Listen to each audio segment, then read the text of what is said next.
Isinasagawa ngayong araw ang Asia-Pacific Alliance of Rare Disease.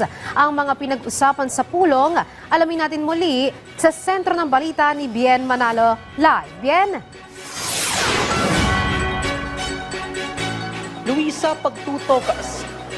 pagtutok sa paglikha ng mga solusyon na tutugon sa rare diseases sa Pilipinas.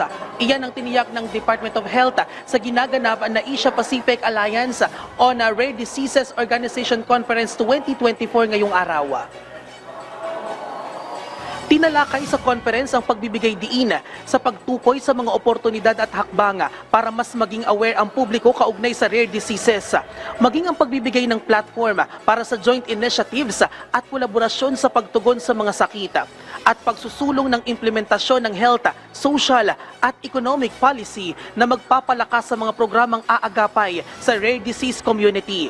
Sa ngayon ay aabot sa 6,500 individual ang tinamaan ng rare diseases sa Pilipinas na na-diagnose ng DOH.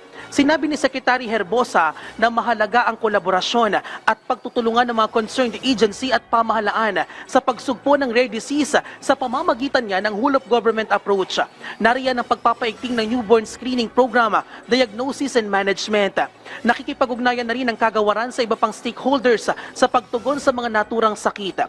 Ang Asia-Pacific Alliance of Rare Disease Organizations Conference ay nakatutok sa pagbubukas ng kamalayan, pagsusulong ng mga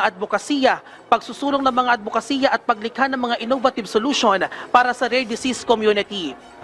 Luisa, at ngayong nalalapit na nga ang eleksyon, ay hinikayat ni DOH Secretary Ted Herbosa ang mga politiko na pagtuunan ng pansin ang pagpapalakas ng healthcare system sa Pilipinas, lalo tigit ang pagtugon sa rare diseases. Luisa.